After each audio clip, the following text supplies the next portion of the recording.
Extreme swings in the cattle markets can test even the most skilled and prepared producers. That's why you need to be as prepared as possible to manage risk. And here to talk about some of the steps you can take to protect yourself and your cattle business is Mike Murphy of CattleFax. Mike, have some of the recent challenges and volatility we've seen demonstrated once and for all that regardless the size of operation or the segment you participate in, risk management is critical?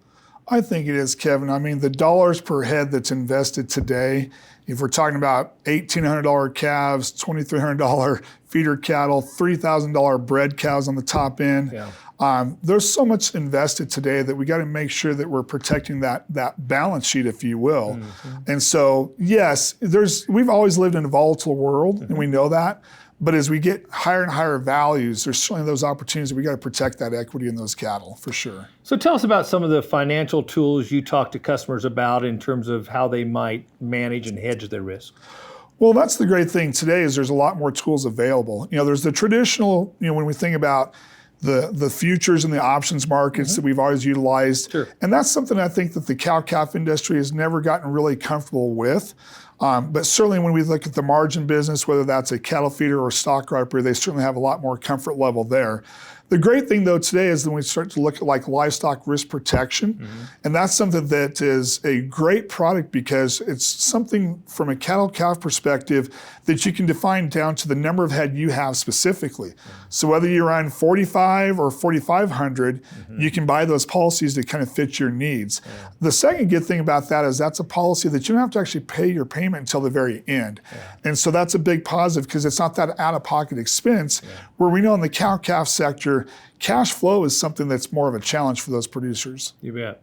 We talk about market risk, but business risk is another issue. And when you talk about business risk, diversification can be a key strategy. Would you agree? Oh, I think that's for sure. And we're seeing a lot more of that take place really across all of the country.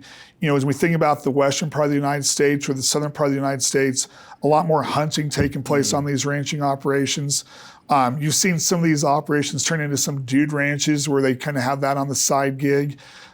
Development of more energy needs. The wind energy has certainly been a big component of our operations.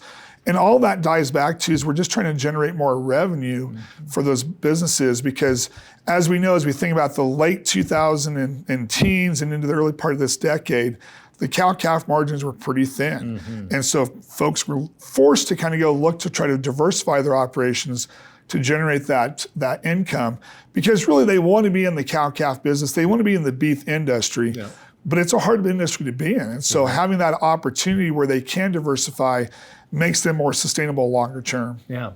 And what about some unforeseen circumstances? I mean, whether you talk about weather risks or otherwise, what are some of the insurance products that producers should be looking into? Yeah, and I think, the product that we've had around for, quite some time is the PRF product, which is that we call it the drought insurance product. And it's really been a very successful product for producers. We always encourage those that are going to utilize that product to kind of do a little bit of work in terms of identifying how they want to establish and buying that insurance product. But it's been super successful because as we've been in this longer term drought cycle, it's paid big dividends over the course of like the last 10 to 15 years. And so that's probably the one that tops the list of those really that we should focus in on. And that's the same thing. It doesn't matter with the size of your operation. You can certainly incorporate that into your business. So tell us how the upcoming Outlook and Strategy Seminar will help producers like me refine risk management strategies. Yeah, our Outlook and Strategies session is really defined of, we talk about the supply and demand relationships, and then we'll give that flat price forecast to the market. We'll talk about the seasonality relative to the market.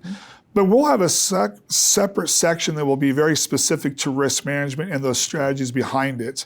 To get people to kind of dial into when we feel like those opportune times will be if we want to take and mitigate some of that risk.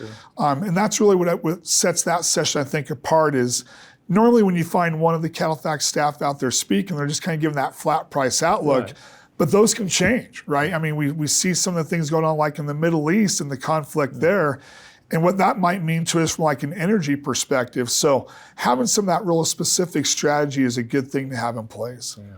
Thank you for all you and the rest of your team do to help us manage the volatility that is part of the beef cattle business. Yep, thank you. Appreciate it.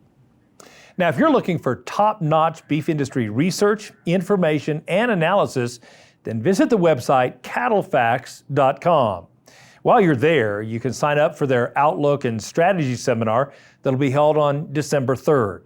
Also, make sure you register for CattleCon 25 so you can check out the CattleFax US and Global Protein and Grain Outlook seminar.